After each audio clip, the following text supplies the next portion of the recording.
Sure. Okay.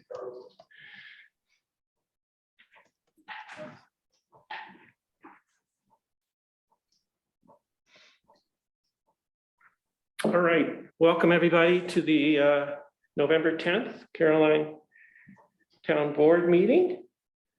And I guess we typically open with opportunity for privilege of the floor. I don't know if anybody is here who would like to do that, but if there is anyone that wants to address the board right now, this would be the time to do it. And you can do it most easily by raising your blue Zoom hand or waving wildly on the screen. Great, not seeing anything.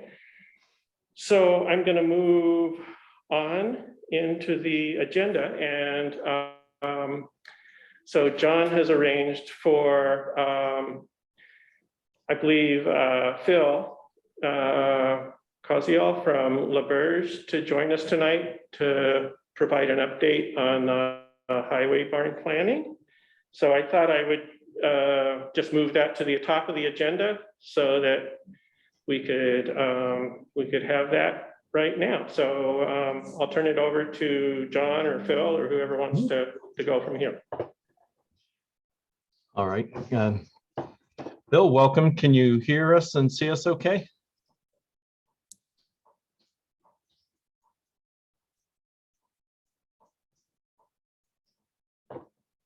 Not hearing him. Yeah, let me message him.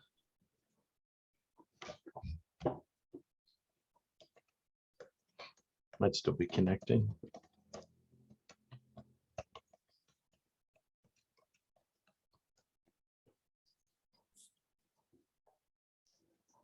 Well, as I emailed earlier, I've just messaged Phil, but Okay. as I said earlier, and Mark pretty much said it, Phil's here to sort of just let us know where things are. They are, I believe, close to a final report, but not quite there. So they said they could come and at least talk us through some of the different options and what it will take to sort of get to final recommendations. My anticipation is that we will have a report for December. I definitely want to have that before I step off of this body so that there's something concrete to hand off. And Are you standing on a body, John? oh no, we're recording. So I see Phil, he's not seeing my messages yet or not responding to them yet. So It looks like, okay, so a phone number just came in. oh, okay. Maybe, So let's maybe see. maybe that's the issue. There we go. Okay, hi guys. I'm sorry. I'm trying to use my office computer at home, Ah, and it's not working. okay. But Well, we can hear you, so that's good. okay, that's through my phone. Hopefully the phone doesn't die on me. And I heard some of what you guys were saying, and we can go. I think that we can just go through the site concepts because you've already pretty much talked quite a bit about the building and what needs to go into that building with Jim Clark.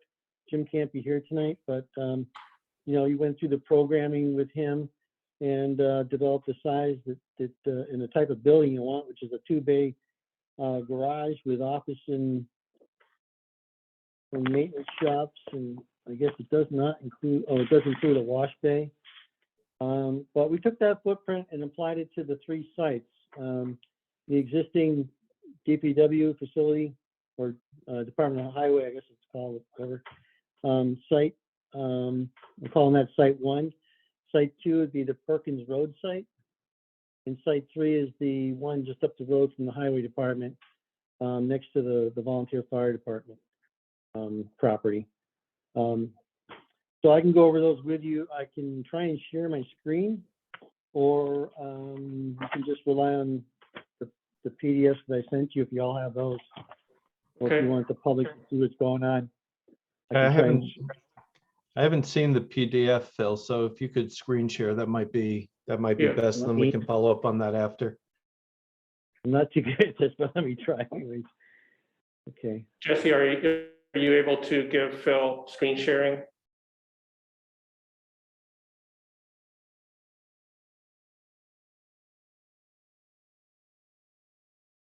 I don't have screen sharing yet. I'm trying, hang on.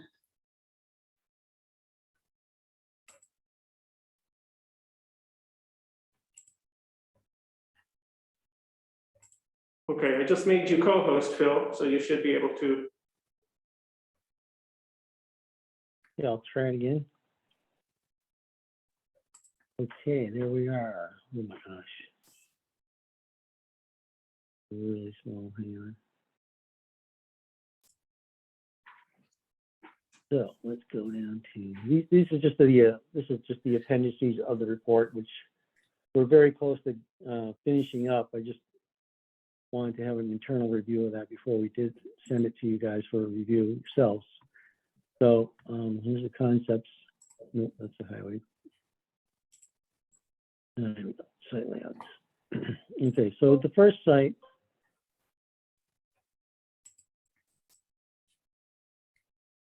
I think that's.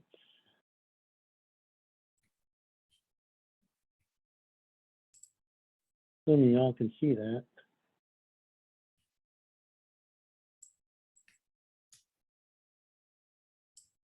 I wonder if you're gonna have to open the document and then Yeah, screen share, save it, or select it. yeah. Right You now can't we see see, that? no, right now what we're seeing is just your file. So what you'll have to do is stop share and then reshare and select that document. After you've opened it, yeah. Okay.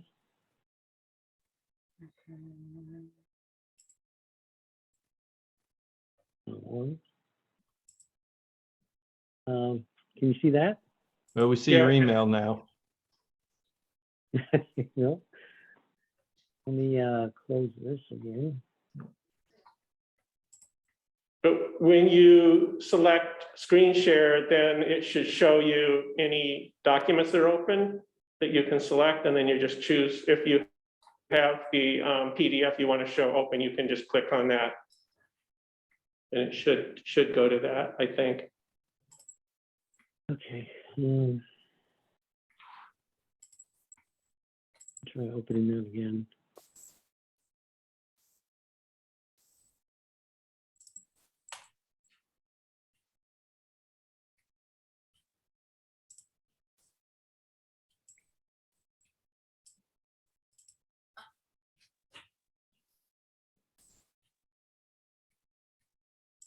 Can you see that? It doesn't look like you're screen sharing right now.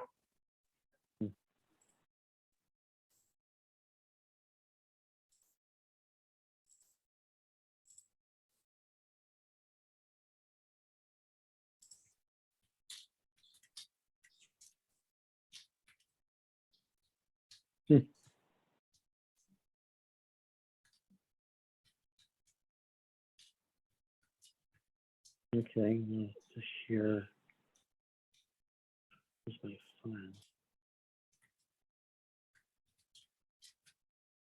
file.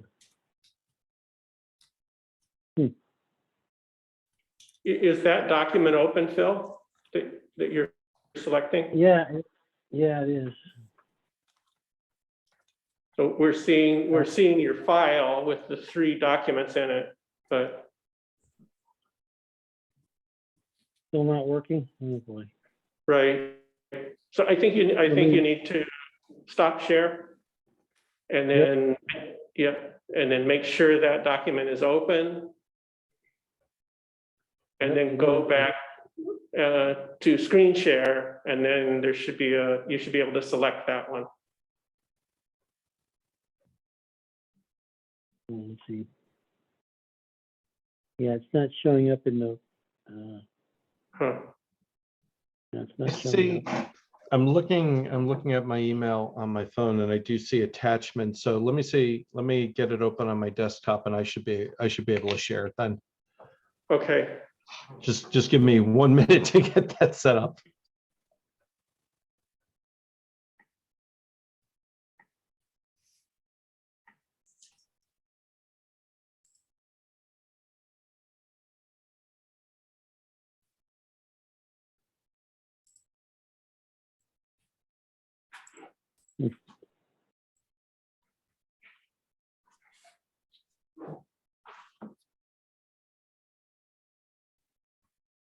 just not giving me that option.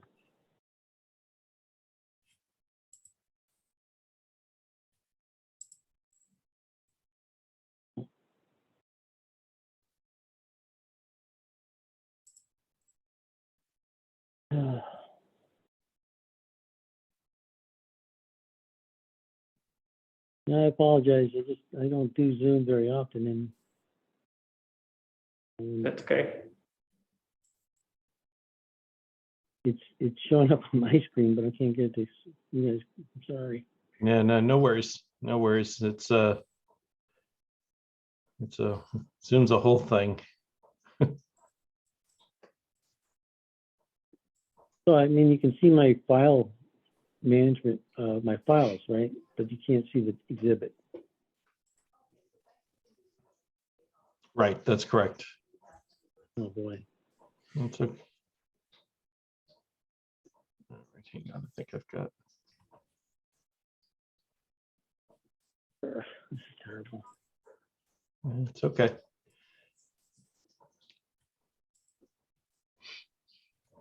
almost got them up.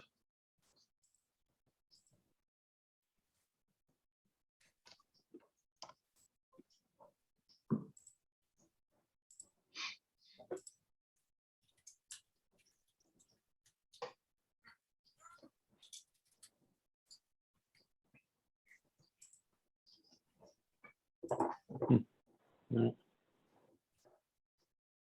No. All Not right, letting me do it. that's okay. I've got them. Jesse, do I have screen share? Yeah, you're co-host now, John. Cool, You should be thanks. Okay. I'll start with the 16 bay one just so folks can see it if they need a refresher. Right. Can everybody see that? Yep. Okay, cool. Right. So that's the concept that if we the footprint that we use to apply to the sites.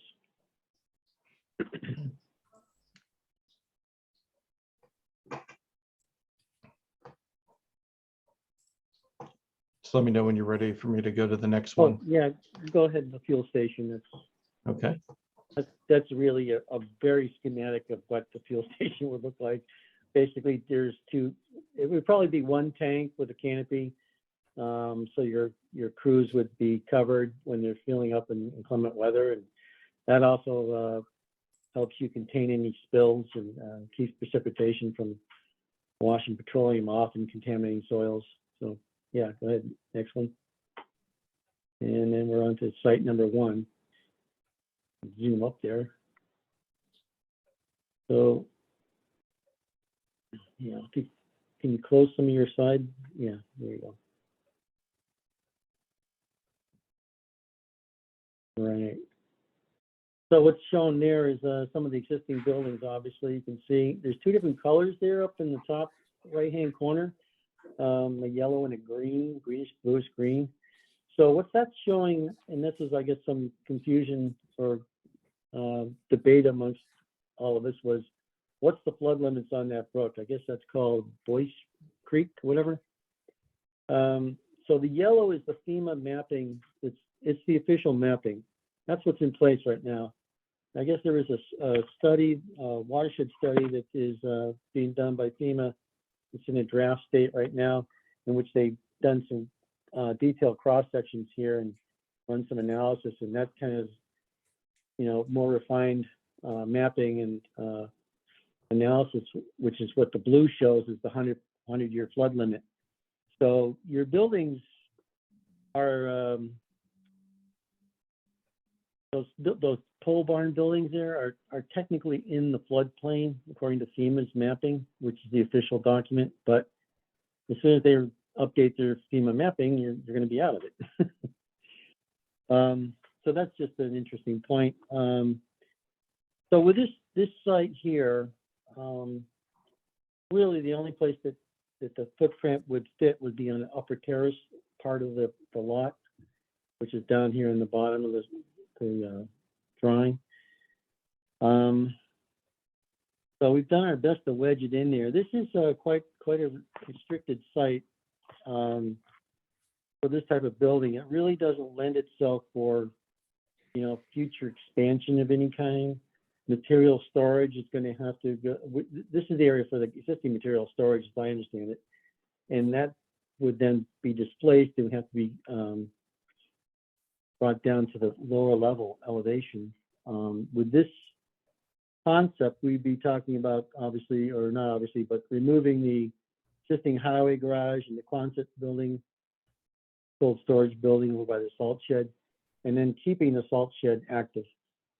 So, and still splitting some activities here, and maybe not the best of site as far as access, getting up that steep road. That would be an 8 or 10% grade. You probably want to pave it. There's a big, heavy black line you can see along the edge of the pavement. If you can see that, that would be that would be a retaining wall that's either runs from like 5 or 10 feet high down to 0 at the top of the site. So there is a added cost for that retaining wall. Now this one actually, skipping ahead a little bit, it came out to be the least expensive option, but it may not be the most desirable option. If you kind of take away the cost and think about the functionality of the site and the future expansion of the site, and we also have to put a well in here, septic system, and then we have to deal with the stormwater runoff. So it's a questionable concept, but it works. So you do access, you do come up the driveway at like a 10% grade. You take a right to loop around building by the green space, and then you can access the bays or the gas station, if you want to call it a gas station, and then the wash bays, and there's a little bypass on the far right-hand side there to get you out and around if you don't have to go through all those. But there's no, up here, you don't have your salt shed right there, like you would with the other concepts, which you'll see. And again, material storage is somewhere down on the lower site, or maybe even off-site at the Perkins site. Okay, I guess we can go on to the second one. This is the Perkins site, site 2. A little bit more room to have your way. As you come in off of Perkins, kind of a one-way loop around the project here. Again, you got a fueling station in between the 2 green areas there next to the building.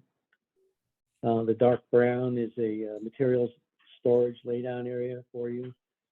The square is in the corner of the pavement is the salt shed.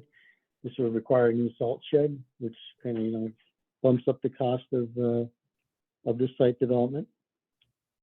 Again, in this case, we're showing the areas that could be used for stormwater management, and the green space right up in front near Perkins Road would be reserved for septic. And I would say that being on a gravel pit, former gravel pit, the septic system would have to be something like a pressurized system, so it might be more expensive than a conventional system that you could probably get in with the third site. Not much else to explain on that one. Plenty of room to get in and around. I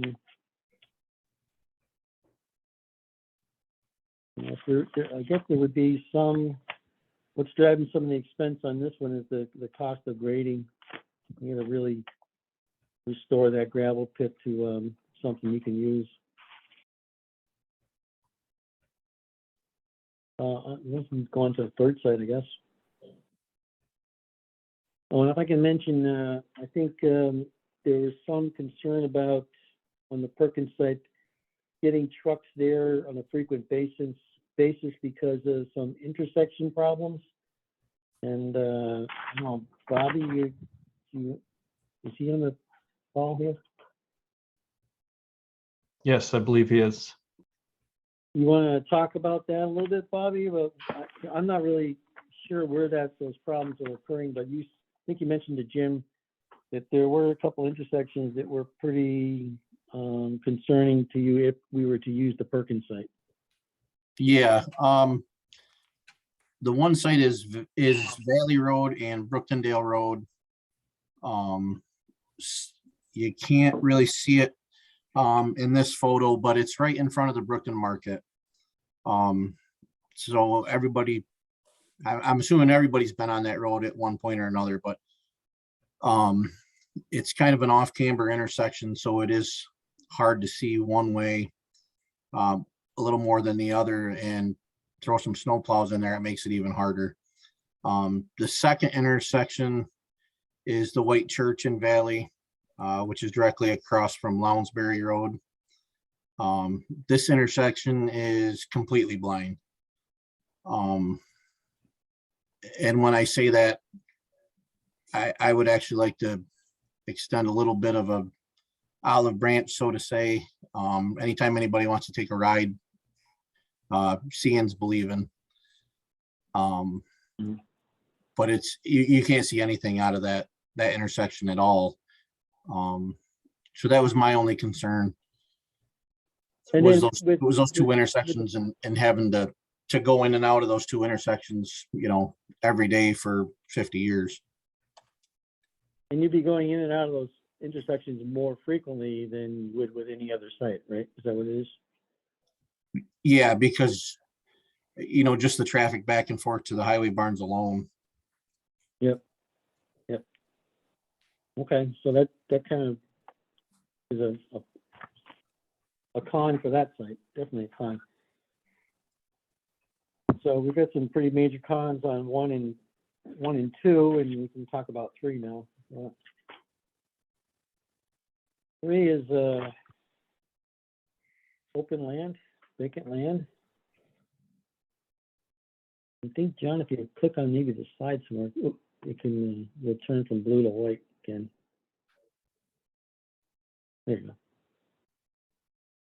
So this is a parcel that's something in the neighborhood of 46 acres. It's privately owned. So using the footprint and trying to minimize the area that would be needed to be acquired, this is the layout we get here. You come up with a 8% grade, which isn't too bad for that distance. Again, kind of looping around in a counterclockwise fashion around the site. All the same components, the highway garage, wash bays, the salt shed up in the corner of the lot, which is that square, the brown square. And then trying to minimize the area of possible subdivision, if you will, that we've shown an upper tiered material storage area. That's a dark gray area. Now, it doesn't have to be an upper lay area. It could be to the right of the wash bay and the salt shed if you wanted to extend out that way to have everything on the same grade. So that's possible there. Some of the drawbacks with this one, again, maybe it's not the most appropriate location for a highway garage. It's visible from the road. I guess you could do some screening with landscaping, but you know, that doesn't really seem to fit too well with your comp plan as far as maintaining agricultural lands. Although this is not a designated ag district site. However, if you look at it through a different way, is if you acquire the entire parcel, not just a portion of it, it would fit better into your comp plan with providing more open space for community events and future development. And this also lends itself to future expansion of use for the highway department, whereas the first site, your existing site, that's not going to happen. And the Perkins site is somewhat limited in that you have a steep bank up to the adjacent property, so you're not going to be expanding that too much. So This looks like a pretty good site, the third site. I know, the costs, John, to be a summary table now, you look at? As you can see, the cost, the highway garages cost the same all the way across, the fuel station costs the same all the way across, all those are the same. So site development really is pretty close. And then, what kind of skews the sites a little bit is one, an existing site, you have site abatement costs, which we assumed around $100,000 versus the site 3, which is property acquisition of $100,000. I think that property's excess value is somewhere around that neighborhood for the entire 46 acres, and you'd only need 10, 15 acres of it. But it might be worth acquiring the whole property if that person wants to sell that parcel for your future use. So the existing site, $400,000 more for site 2 or site 3 overall, according to our estimates. But site 1 is really, in my opinion, undesirable from operation and future ability to expand. I think Bobby, you could probably just looking at that first site, you could offer some more cons to that type of development. You want to go back to that one for a second? So maybe Bobby can offer you 2 cents on that one. So, yeah, with the building being up top,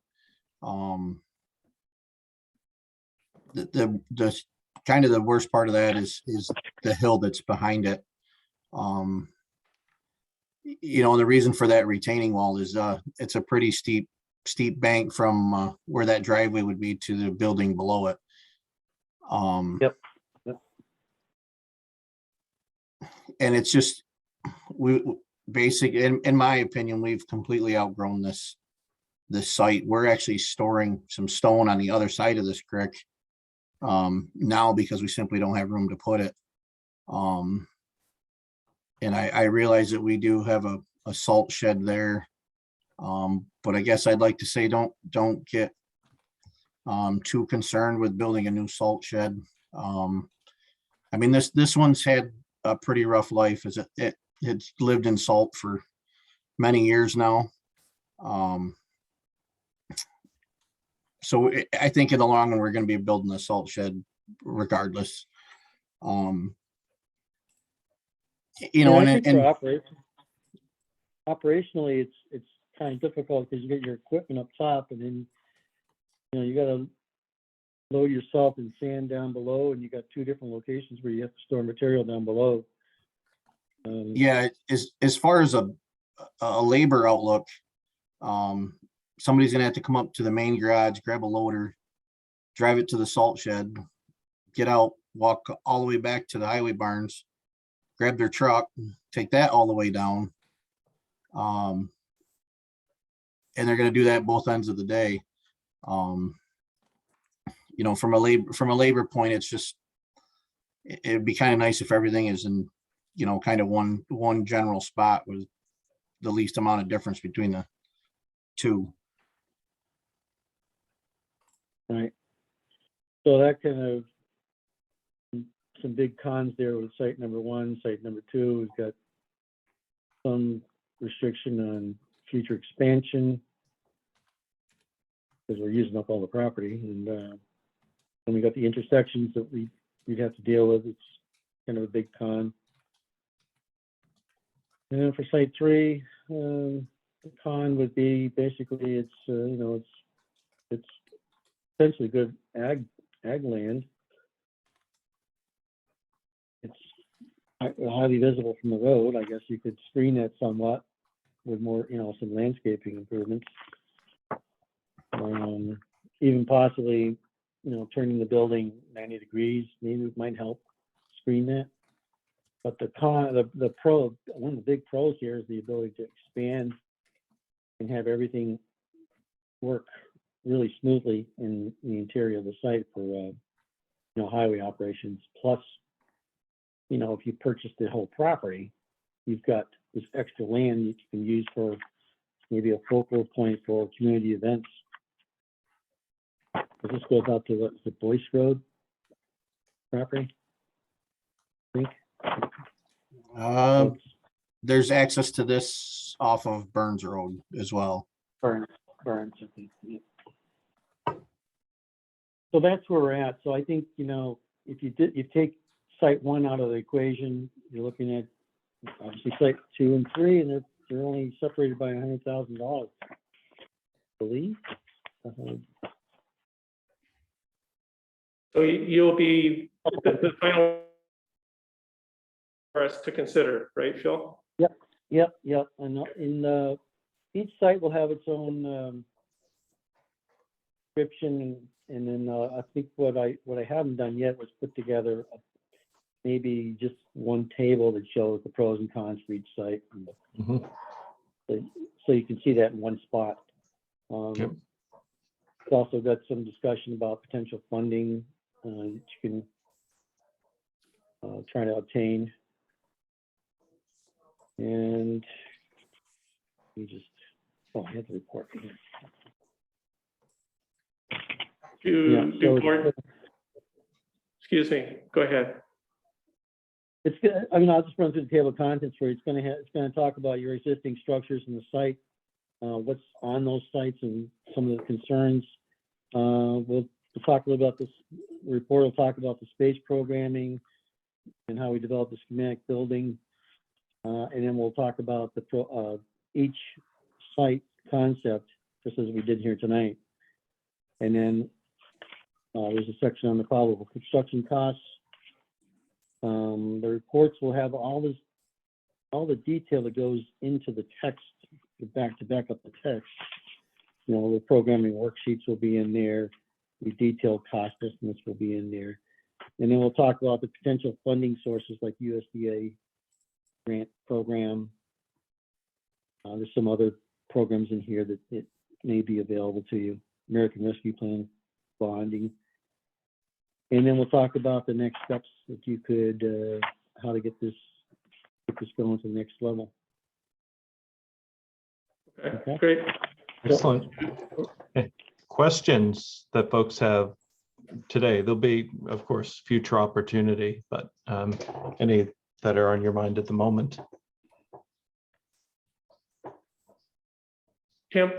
Yeah, could you say a little bit more about the the comparison between the grades to site 1 and site 3, please? Well, site 1, in order to get from the lower level to the upper level, we're looking at an 8% to maybe even a 10% grade.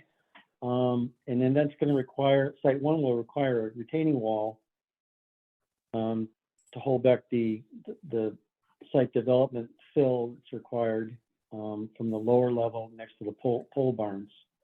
And that's a pretty significant wall, probably 10 to 5 feet over quite a distance there. I think you saw that in the plan.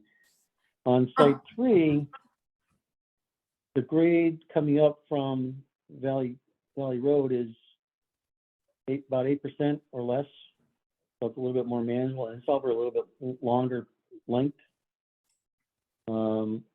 And then we showed on that concept that two terraces, basically, one for the building and one for material storage. And we did that so that we could minimize the potential area that you might want to subdivide and purchase.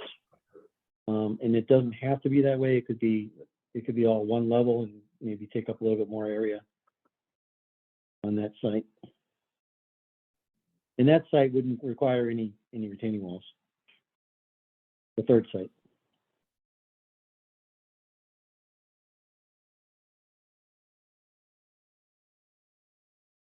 Thank you.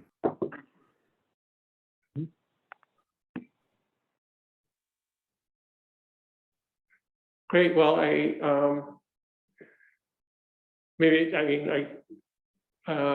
might make sense for us to, if you have the PDFs, John, if we. Yeah, I can share those You out. might have more questions after we Mhm. examine those, to shoot them to you or something. Absolutely. Great, I'll forward those out in the course of our meeting tonight. okay. Great, thank you. Any other thoughts for Phil or questions? Great, okay. All right. Phil, thank you very All right. much. And Thank you. look- I'm sorry my screen didn't work and you didn't get to see my face and but we got it done. All right. yeah, absolutely. Well, thanks so much, and we look forward to the next iteration. All right, thank you. Bye-bye. Yep, Great. thanks. Good night. Thanks, Phil. Yeah. All right. So now I'll move on to my supervisor's report. So I had a couple correspondences of note. They're related, actually. So the assessment let us know that they're going to be reinstating the local advisory board of assessment review hearings in 2022.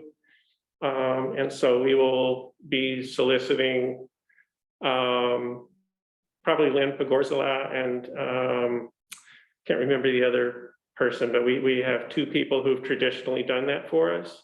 And these are local meetings that are held for people to, if they have questions about their assessment, that they can come and ask and have a local hearing on that. And the reason they're reinstating that is because of, quote, the uptick in the housing market as of late. My other note on correspondence is the third quarter sales tax report from Rick Snyder at the Director of Finance in Tompkins County. And so it's the town third quarter distributions, all towns increased by about 17% over last year. Year to date, up 22%. And then I added a note that our second mortgage tax payment of the year is nearly 3 times higher than normal. And normally it's around $30,000 or less. And this payment we just received was $72,582. So there's a lot of activity out there. So then I wanted to report on the last TCOG, the Tompkins County Council of Governments meeting, and there were 2 proposals that were put forward relating to code enforcement.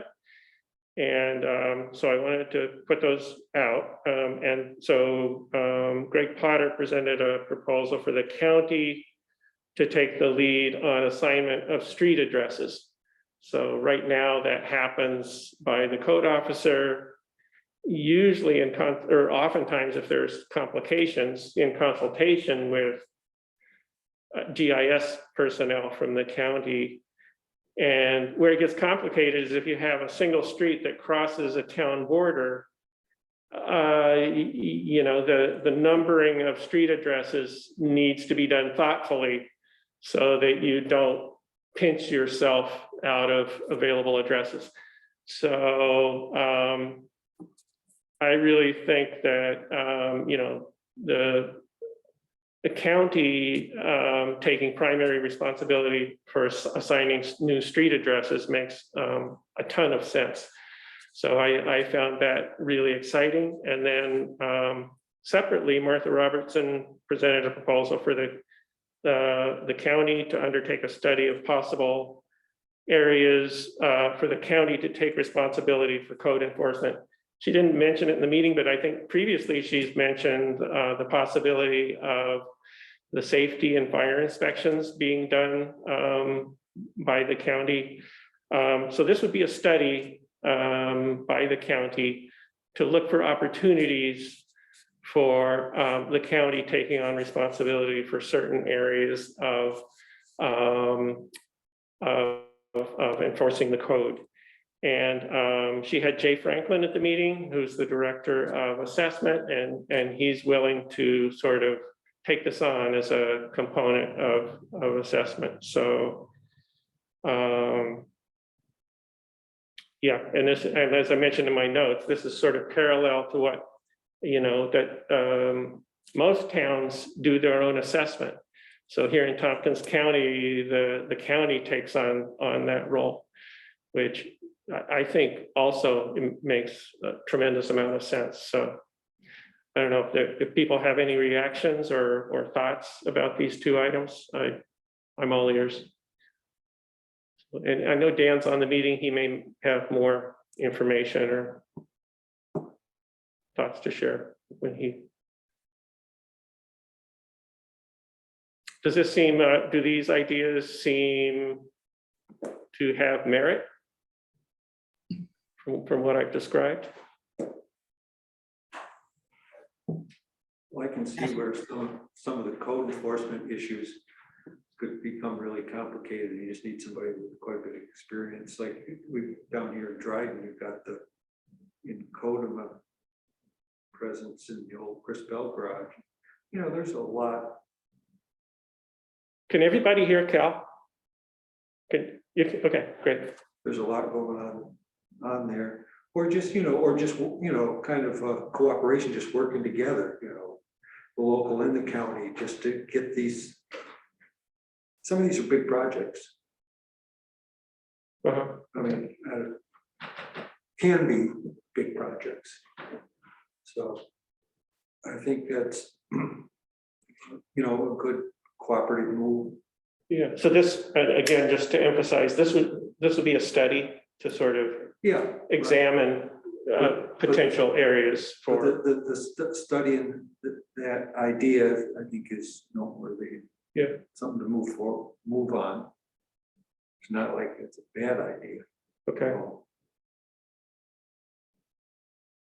great, Okay. That's my feelings on it. okay. Well, I think the topic will come up again, and I sort of, I just wanted to, if you do think of something later, then please share that, or, I think the county's taking on enumeration of roads that, yeah, like I say, it's going along. Just seems reasonable. Something like, Thomas Road, where you go from town of Caroline to town of Dryden. yeah, Just yeah. Okay, great.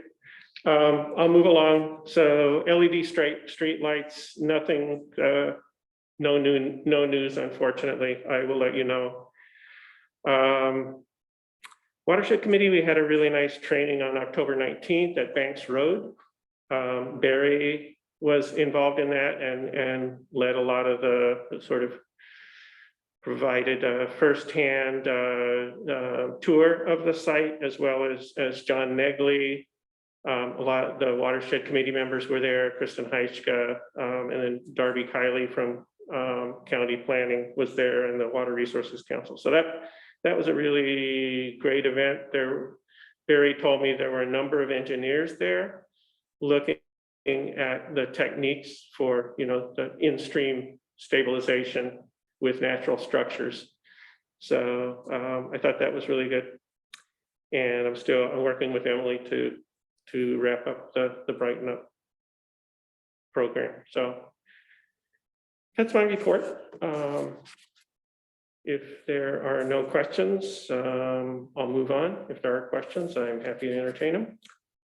Not seeing any. See, Corey's going to join us later. Jesse, do you have anything you'd like to report?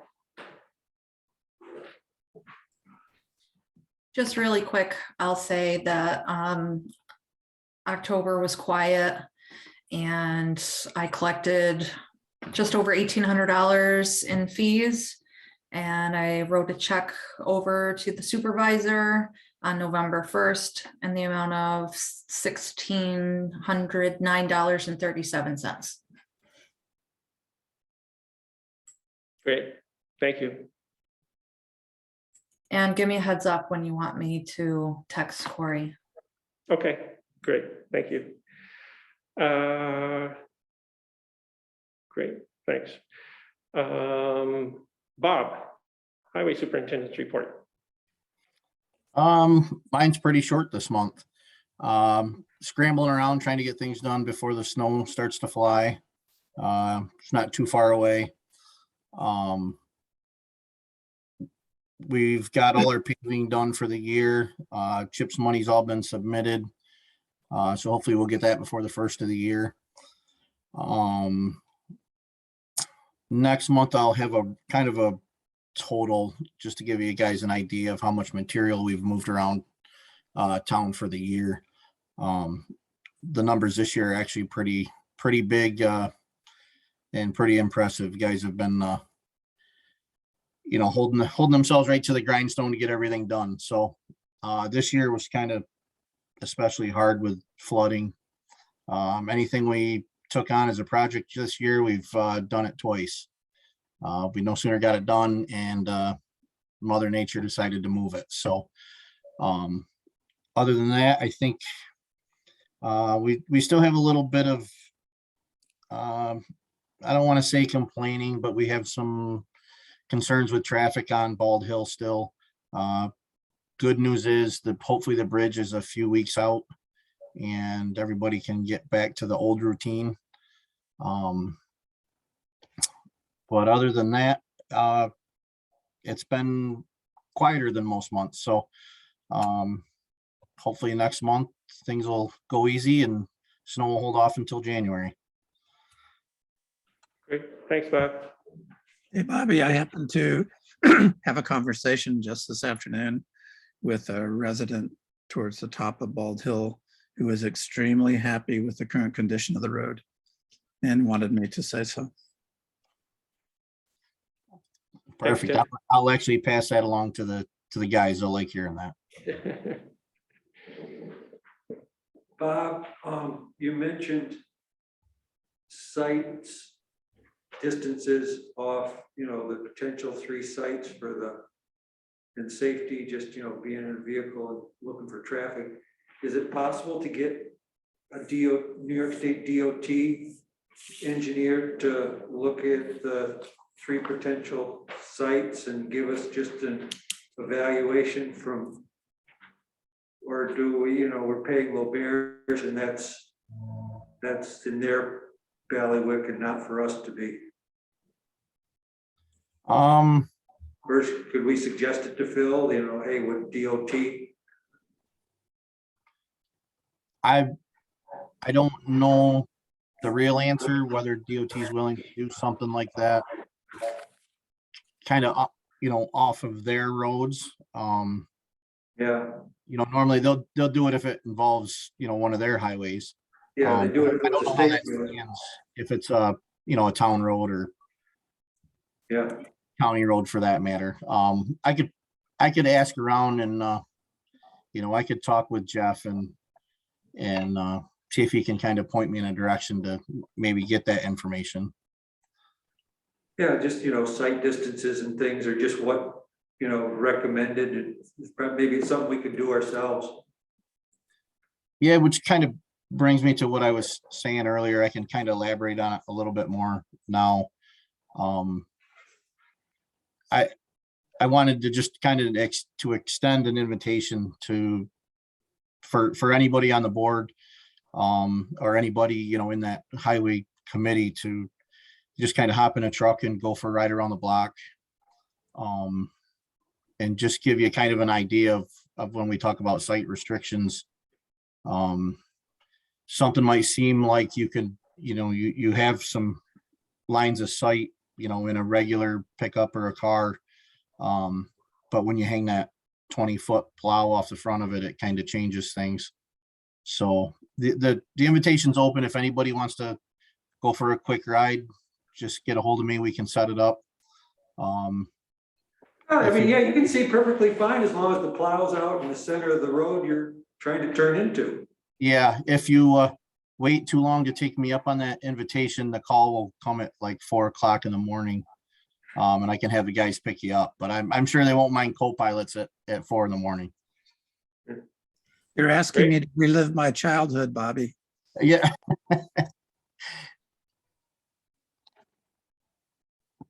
Great, thank you. Yeah, thanks. Yeah. All right. Moving on to the our county representatives report. Dan, do you have something for us? Hello there. Yes, I do. I have quite a few things today. First of all, congratulations to those that were elected last week. Likewise. Thank you. And John, I'll have another chance to say goodbye to you, but goodbye. No, I did want to say, you and I ran together 8 years ago. Like We that was- did. Yeah, and it was quite an experience. It was really excellent. It's been nice serving with you all these years. Likewise. I've been waiting like 3 years to make a joke for the right moment. I don't know. I never quite got there, but about your Long Island values. I don't know if you remember somebody at a meeting saying that about you. Yeah. It was an insult. Yeah, I have some recollection of that. I thought that was a great line. I was just, like I said, I was just waiting to use it again. I appreciate it. Okay, let's see. I want to mention the shared services plan. This is something that Governor Cuomo initiated several years ago, and the county is in charge of it. And each year we gather a group of stakeholders from the municipalities, and I think also maybe the school districts and the unions is like a little bit of a broad representation, and try to figure out some things that might save money for all of us if we shared them. So there was a list of stuff that was brought up for possibly for next year to look into further, but the ones that we are going to try to proceed with, they're kind of small. One is exploring buying bulk snow and ice cutting edges. So every highway department, buys these ice and snow edges for their plows and other equipment. And if we went in as a county and bought a bulk, we might be able to bring the price down. The estimate is maybe $45,000 savings countywide every year. So it's not amazing, but it's not nothing.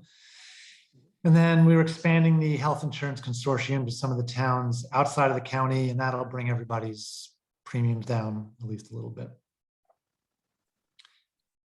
Mark mentioned the countywide code enforcement study. He had asked me about that not too long ago, and I didn't know a lot about it, so I went back and asked a bunch of questions. And it's just as Mark said, the point that was emphasized to me was this is only a study.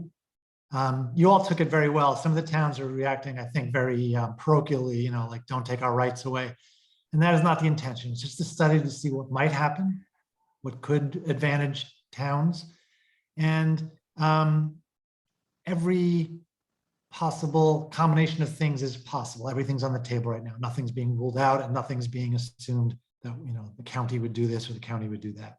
So that's already in the budget, the money for that study, and it'll be done sometime in 2022. Let's see, I'd also talked with Mark, I think it was last week, about the issue of cell phone coverage. We've heard a lot about broadband for a long time, but on a government level, nobody's talking about cell phone coverage. But I know on a real level, on a people's real lives level, it's a really big issue. And I know it personally because I cannot have a cell phone conversation in my house. So I was tossing around ideas of what to do about it, and I had pitched this idea to Mark and to some other people too to see what they thought about it. And very briefly, what my thought was is to use some of this money from the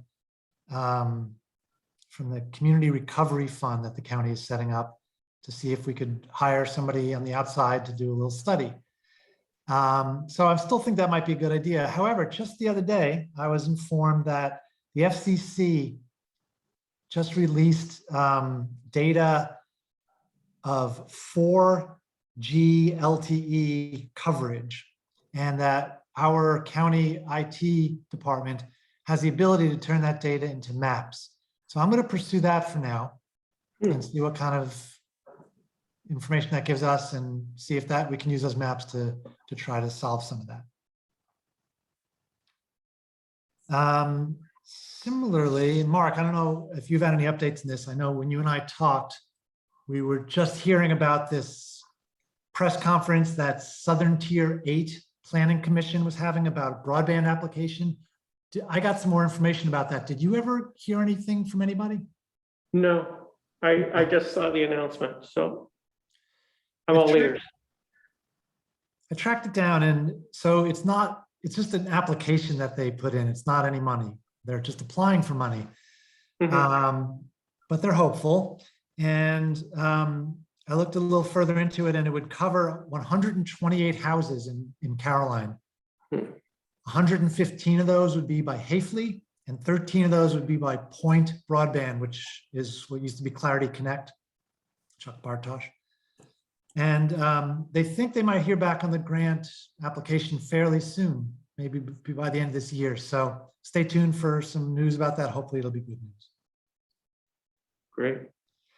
And the last thing I wanted to say was about the county budget. We are going to be voting on the final budget on Tuesday. And I don't expect anything to change between now and then. So assuming it doesn't, it was a very interesting budget year. And I did something that I do every year. And let me start again. Last year, I did a big ask. I proposed that we used our fund balance to bring the tax levy down to zero. A 0% increase, no change. And that didn't make it through last year. So this year I tried again, and it went through a lot of permutations, a lot of ups and downs and votes. It spread out over 3 meetings. And in the end, I was successful. So we took $1.6 million out of our fund balance, and the tax levy will remain flat this year. So that's good news in my book. I'll just say this, for your sake, but for the sake of constituents too, that doesn't automatically mean that your taxes won't change. It has to do with your assessment and some other factors, but it's a really good start. So I just want to report all that. And that concludes my report tonight. Well, Dan, thank you for your diligence on that and actually getting that heard. I think this is a year where people can particularly use it. So kudos and thanks. Thank you. We set up this community recovery fund. It stands at about $6.5 million right now. It's going to go out for needs in the community, and that's good. That's fine. But I was like, what about the taxpayers? Don't they get a little community recovery also? And I guess enough people eventually thought it was a good idea. That's great, Dan. And we actually followed your lead on that and also passed a budget that kept the tax levy flat this year. So Caroline is the center of, I don't know, the center of something. Legality. Yeah. Great, and thanks for the update on the ST8 application. I hope something comes through on that. And yeah, and it's I'm interested to see where this cellular coverage thing goes. So yeah. Our new town's logo, Caroline, the center of something. The center of something. And Dan Klein would always be welcome to move here. That's right. I look down on you from the hill, I thought it was because of stilts. Long Island values. Great. Any other questions for Dan? Great. Thank you, Dan. Thank you. All right.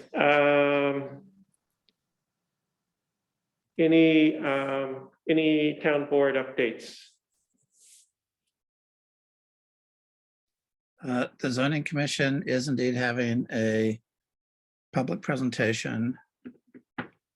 2. One is, as I mentioned last week, but it's been finalized. Zoom is on Thursday, December 3rd. And then there's going to be a repeat of that, but physically at the Brookendale Fire Hall on Sunday, the 5th. I think it's at 1:30, but I'm not sure. It's around that time. The zoning commission is also doing a mailing across the town, kind of summarizing where things are so far and announcing this meeting that the town's helping with. They're distributing kind of information boxes in various places across the town where people can pose questions or whatever. And there's going to be they're putting up some signage about these events. And one of the things that we're going to have to do as a board, which we should actually maybe even discuss tonight, is procedures for verification of vaccination, which is going to be required for anyone to come in. And of course, it could be a sticky subject. So I Yeah. think that's something that the zoning commission shouldn't necessarily be responsible for, but the town and the board should, from my perspective. Yeah. I was thinking about this matter, Tim, and I think the simplest way to do it would be to just tell people that proof of vaccination is required at the door. Right. And then, that would be administratively simple and, yeah. And we, I think one of us should be checking the vaccinations, not Right. the zoning commission. And unfortunately, I'm going to be out of town that day, so I'm off the hook. yeah, I'm happy to help with that, for sure.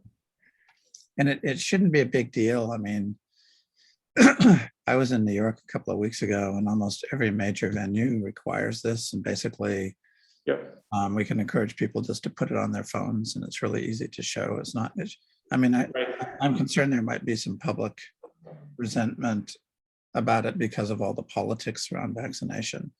But if there is, there is, and there's nothing we can do about that. Yeah, I mean, I think if we're just clear about the requirement, the expectation, that we should be fine. So, I mean, that's, And the presentations will be recorded, at least the one on Thursday on Zoom, so they will be available to the public if they can't come in person to the event, or they could come on Thursday. have we worked out how, so this is going to be at the Brookendale Fire Hall? Right. Have we worked out how we're going to do the recording? Has the committee- Well, I mean, I think the recording will be on Thursday night when we're doing it Zoom. It'll be the same presentation Oh, okay, by Nan Okay. and the planners, so it'll be the same presentation. I gotcha. Okay, very good. That makes it easy. Any other thoughts on this matter for Tim? What's the format of the meeting? So there's a presentation from the planner and then, I mean, it's basically a presentation from the planner that'll be, from my understanding, there'll be a little bit of ABCs about what is zoning to begin with, sure. what the zoning commission has been considering up to now. What are some of the options that they're actually discussing? At the second meeting, I should add, after the public presentation, and there'll be an opportunity for question and answers that I think are going to be moderated. So questions might be gathered in advance, and then the planner will answer some of them. And then after the second meeting, there are going to be stations set up around the fire hall with about 4 different maps that the zoning commission is working with, so that the public can come up and look at the maps and talk to a representative from the zoning commission about what those maps represent. So there'll be some very good opportunities for hands-on interaction, which the zoning commission is really keen to do. And then Sorry, I should have mentioned that. I forgot. no, it's with the questions, are we recording those questions somehow, or like I believe so. from both? I can tell you that for the past 3 meetings, the zoning commission has been spending far more time hashing out the details of these meetings than considering zoning. So almost every detail has been hashed out, and I just can't remember some of these specifics, Catherine. I'll But just the- mention that a box is here at the town hall in front of the clerk's office, and we received the first comment this afternoon.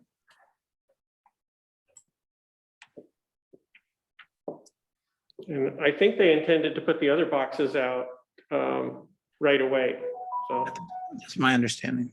Yeah. And I believe they're going to leave them out after this as well. So ideally, this is going to be an ongoing process of getting feedback. So I think that's it for the zoning commission. Catherine, did you have some? Public comment, I just want some clarity on what the public comments are then going to be recorded and then provided to the public, like in some, like, what's the, Well, I'm not sure, Catherine, that they'll be provided to the public, but that they will be available to the zoning commission for consideration. And- okay, Exactly. And that's the purpose of this, is to provide the zoning commission with feedback, not necessarily to provide the public with feedback. That'll all come at the tail end of all of this, when the zoning commission will have a public hearing on their final thing, and that will be a public hearing, so public comments will be recorded and made available, and then the town board will do a similar public hearing after it's passed on to us. So that's just a different kind of process. right. I guess it might be helpful to just have part of this be one, like, what is the difference between this and a public hearing? Well, that'll be discussed. What? That will be discussed. Okay. The process will be discussed. But this is not a public hearing. This is an information session. Right? So this is not So to receive I think- feedback about a document that's being presented to the public. This is an information session so that the zoning commission can share with the public what it's been considering and where it's headed. Which is I very- understand that. I think what I'm saying is precisely this, that this information would be helpful, like if. I believe that public- some of this, I believe that this is laid out in the information sheet that's going to be mailed to everyone Perfect. to some extent. I we can't say everything, but Great. is that right, Mark? Isn't that what you gathered? Yeah, I think so. Yep, it's in the, yep. Great, thank you. Okay, so. Mark, and then I had one other question about the courts. As the Oh. court liaison, I know that this week you sent the judges a request for those keys. Have you received a response? No, no, Okay. no.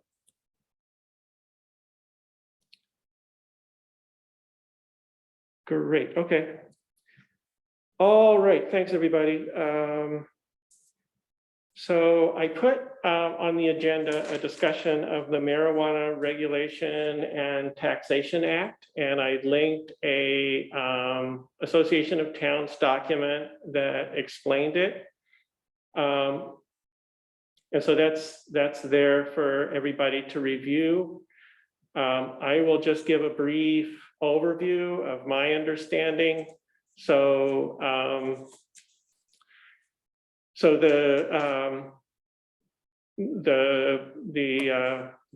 Marijuana Regulation and Taxation Act was passed this year. And so it legalizes use of marijuana for recreational purposes, and it allows dispensaries, and it allows consumption at places that are designated for that. But it doesn't allow, wherever you cannot smoke a cigarette, you also cannot smoke marijuana. So these would be special places. I hesitate to call them bars because they're not, those kinds of bars, but they're special places where on-site consumption would be allowed. If a town or a municipality wishes to opt out of that and that not allow either or both of those things, they can opt out by way of a local law, which would require a public hearing and then passage of a local law by the end of this year. And that would be subject to permissive referendum. And if the required number of signatures were submitted for the referendum, then that would have to go to referendum. sometime after the first of the year. So the only thing that has to happen if a town wished to opt out of having local dispensaries or allowing places for on-site consumption, the municipality would have to pass a local law by the end of this year. That does not take away the state law allowing personal use of marijuana and the growing of very small number of plants. So I put this on the agenda because someone reached out to me to ask if the town had considered this opting out. And so I just wanted to make sure everybody was clear about what's on the table. If you do opt out, you can opt in after at a later date. But if you don't pass a local law opting out by the end of this year, you can't opt out. That's it. So, so the time, if we wished to opt out, is now. We would probably want to do that in December. And so I will leave it at that. I think I've covered the high points. Some of you may have other or more information, but I do want to just open it for brief discussion to see if there are concerns about local dispensaries or local places of consumption that would cause us to want to opt out. And I'll open it up from there. I'm pretty much where I was the first time we discussed it. I'm not in favor of opting out. Okay, thank you, John. There is a discussion going on in I believe it's in Lansing that I was reading about, which actually was kind of interesting, where they were distinguishing between dispensaries and then public consumption, I guess, in a bar type situation. And it was kind of interesting that there appeared to be some resistance to the latter and not the former, for reasons pertaining to driving and that sort of thing. That I'm not entirely sure how I feel about that, but I just thought I'd mention that does seem to be an issue. I agree that it's not insignificant. Yeah. And just to clarify, because I didn't follow that, which was which, but the concern was about on-site consumption. Is that right? Yeah. Yes, public Okay. consumption, Right. group on-site consumption, let's put it that way. Okay. And particularly if it's not, as you said, Mark, if any place that cigarettes are not allowed, then, cannabis is not allowed. So that means it'd have to be a totally separate location for that purpose. Right. To my understanding, I don't honestly know enough about the regulation in terms of regulation of that location, right? It's not like it's a bar. I mean, at a bar where people are serving alcohol, there's some policy and law around liability and provision of alcohol, right? And licensing of bartenders and all those things, or so training and such. So I think thinking about that as like some sort of equivalent location, I would be interested to learn more. I don't honestly know right now exactly what the policies are for that, but I think Yeah. No, I think you're right, Catherine, that it's very parallel to the licensing of liquor licenses. And so I believe what I read is that it would be a similar authority that would license these places for on-site consumption. So there would be regulatory oversight. And in the same way that happened with us, for a liquor license in the town, the local municipality has to be notified and is enabled to provide input on the issuing of that particular license.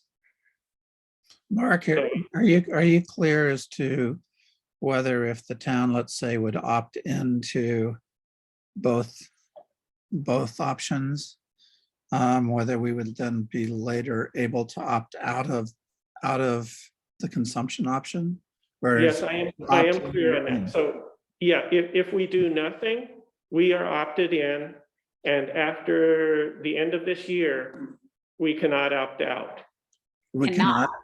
cannot. We No, cannot. Hmm. We cannot opt out after the end of this year. If we opt out before the end of this year, we can opt in at a later date, and I haven't heard that a later date has a deadline. So, interesting. Yeah, I mean, it sounds like it. I mean, I'm the last person who would be recommending this in a way, but it's in a weird way, it could be prudent of us to opt out of that public consumption thing until we then have a better understanding about what the procedures are, what the whole operation looks like, and because nothing's going to happen quickly, at least. And then by the end of next year, we'd really have, I think, a more See what some other towns' experiences with it are. rational understanding about what that would mean. I mean, I would not want to opt out of dispensaries at all, personally. I mean, the way it's set up now, the way to keep options open, ironically, is to opt out. Yeah. Is what I'm hearing, so.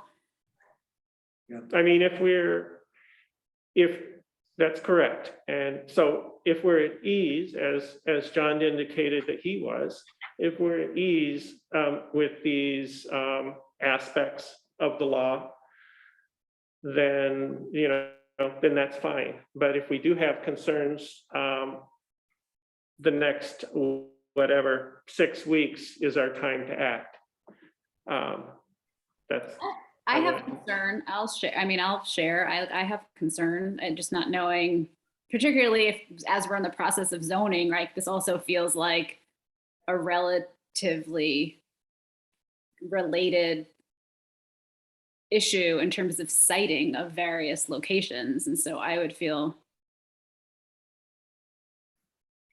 I mean, I have concern about it. I don't think it's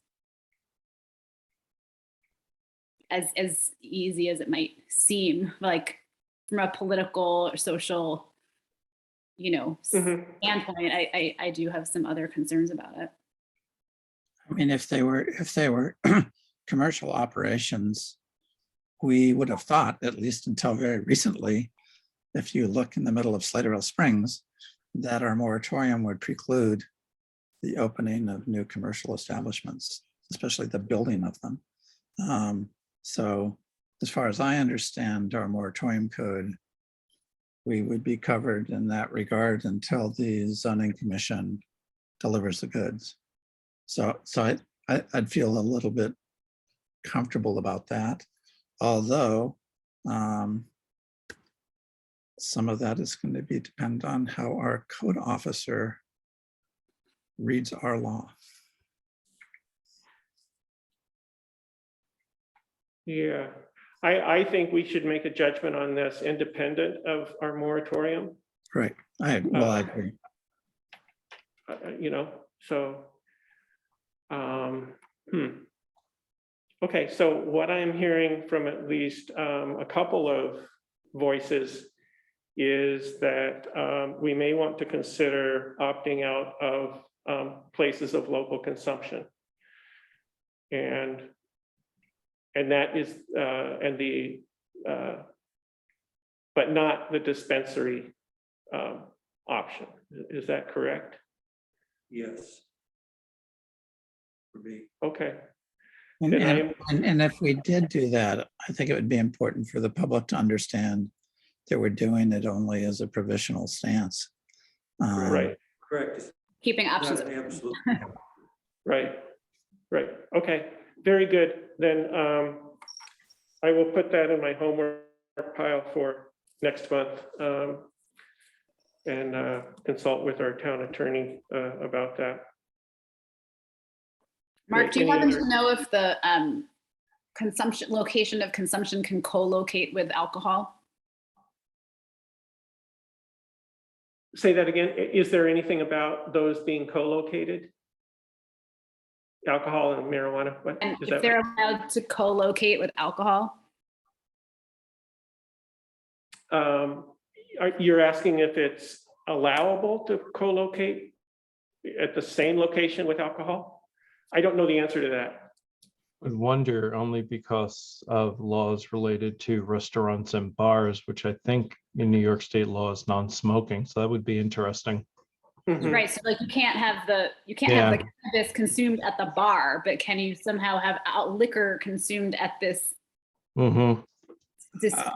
like location, right? In which case, I mean, Could the bar serve- could the bar serve- legitimately concerning. Like, Yeah, could I the bar guess serve is, marijuana brownies? yeah, right. Right. Edibles, maybe. Huh. It's a good question. I don't know the answer. I'll have to look into that, you know.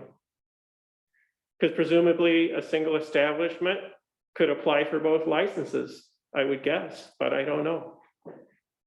I don't know. Yeah. Interesting. Yep. Well, I mean, Mark, if you can look at it, at least we'll have a couple of weeks to think it over. Yep, exactly. Right. So I will get more information and I'll get back. I'll let you know what I find out and we'll make a decision from there. So that sound good? But then we wouldn't get any of the tax revenue. Yeah, well, Cal did, I was just wondering about that. Yeah, so if we opt out, we do give up the tax revenue from the sales. But now that you mention that, I don't know if that means just the dispensary part or the on-site consumption or how that works. So that's another question to clarify. But I know if you do opt out of both of them, you don't get any money. You don't get the sales tax. So I forgot to mention that, which is important to consider. So, okay. Thank you. All right, good. Thank you for that feedback. Is Jesse gonna call Corey? I'm going to go through the resolutions here. So, so I'd like to offer a resolution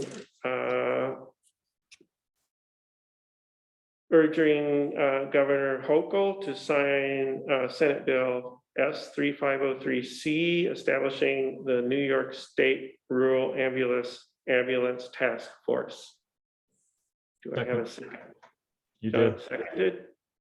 And I provided the resolution, but that's the punchline of the resolution for, I think, what we all know are obvious reasons and needs.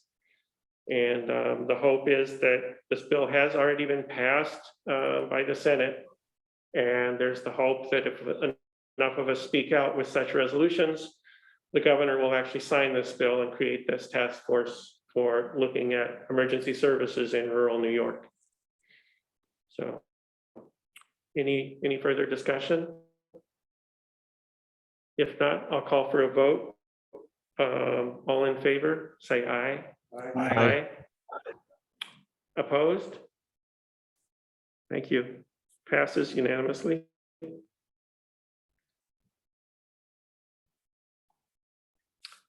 Offer resolution authorizing the supervisor to sign the 2022 Caroline Fire Protection District contracts with Speedsville Volunteer Fire Company and Brookendale Fire District.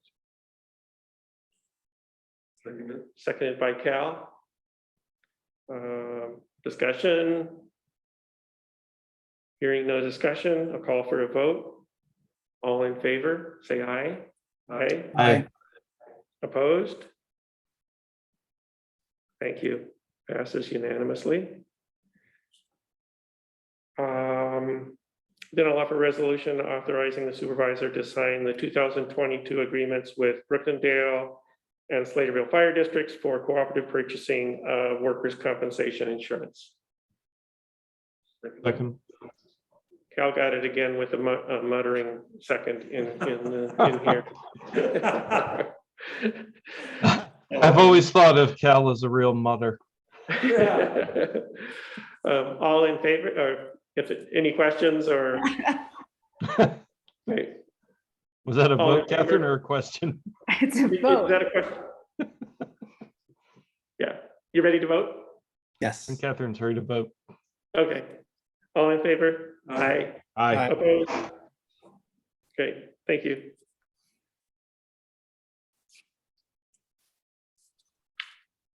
I'll offer a resolution authorizing supervisor to sign the 2022 agreement for legal services with Guy Crow of Thaler and Thaler.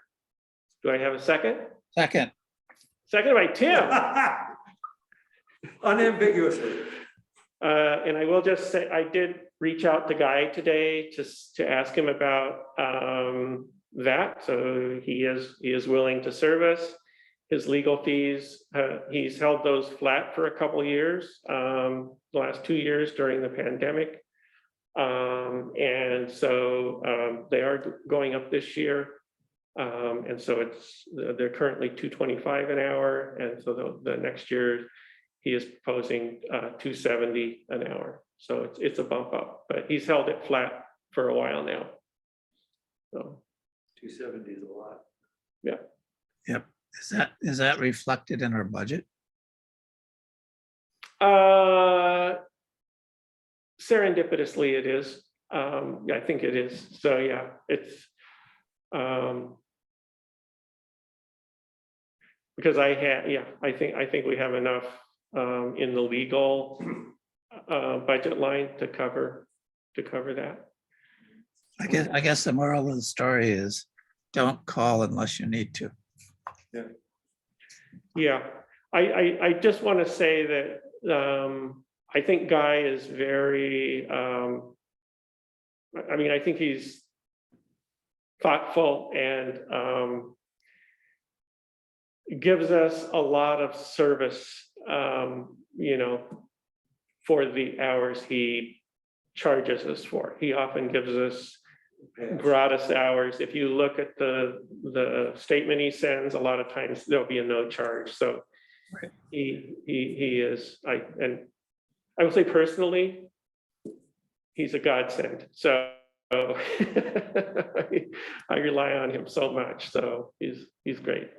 Well, there's also an advantage that he has represented so many towns that Yeah, there can't be many people who know the town law better than he does. right. He's a very good municipal attorney. So yeah. And he knows us very well. So great. So that's my update on the agreement for next year. If there are no further questions, I'll call for a vote. So all in favor, say aye. Aye. Aye. Any opposed? Great, thank you so much.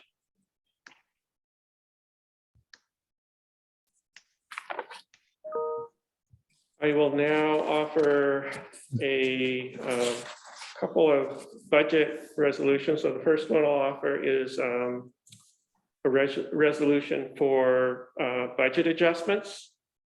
And so these are parallel increases in revenue and account lines to accommodate particular expenditures or revenues within the year.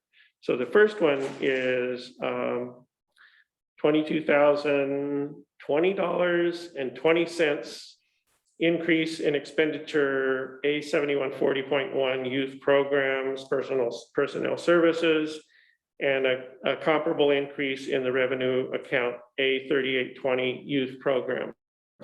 What this is we run payroll for the Brookendale Community Center summer camp. So we pay the camp counselors, and then at the end of the summer, Brookendale Community Center compensates us for that payroll amount. So that's the revenue line. So we get the revenue line from Brookendale, and we process payroll from the expenditure line. So that's that one. And the other one is an increase due to what Bob mentioned earlier, the CHIPS his submission for CHIPS reimbursement. So that's an amount of $137,858.30. Increase in DA 5112.2 highway improvements EQ, and an increase in DA 3501 CHIPS revenue line. So those are the two budget adjustments I have. Do I have a second for that? Second. John seconded, and do I have any further questions about those budget adjustments? Seeing none, I'll call for a vote. All in favor, say aye. Aye. Aye. Opposed?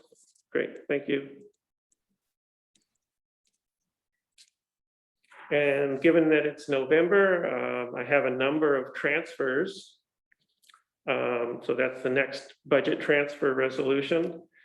And those amounts are $150 from A 1410.2 clerk equipment to A 1620.2 town hall equipment, 1,000 from A 1010.4 town board contractual to A 1620.4 town hall contractual, 2,300 from A 1110.2 court equipment to A 1620.41 town hall contractual IT support, 400 from A 3310.4 traffic control contractual to A 3620.4 safety inspection contractual, 3,554.44 from A 9040.8 workers comp to A 9010.8 retirement, 2,362 from A 1110.2 court equipment to A 9010.8 retirement,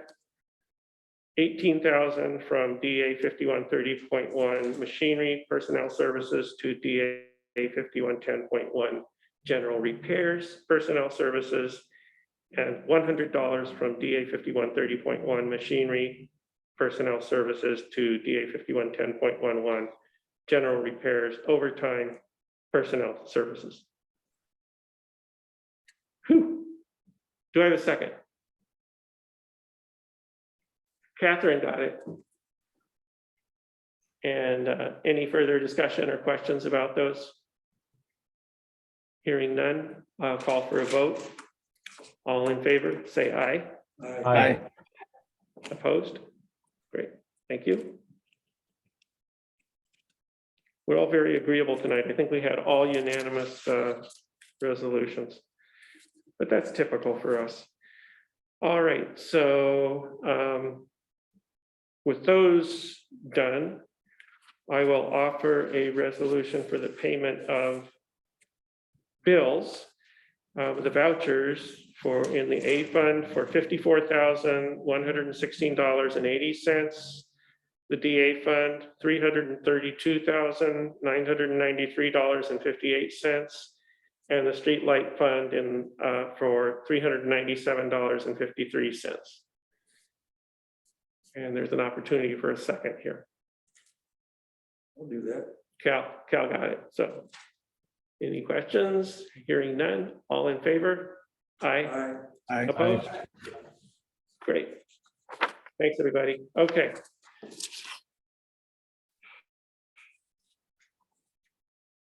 And I will call for review and approval of the November 3rd agenda meeting minutes. Have people had time to look at those? Good. No feedback for Jesse? Looks good. Great.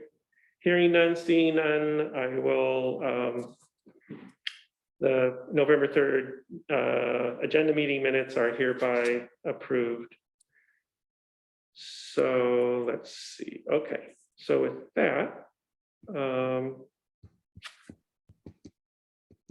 great. I think that brings us to the end of the agenda. And now I will call for executive session to discuss personnel issues. Do I have a second? Second. Okay. All in favor? Aye. Aye. Aye. Opposed? Okay, great.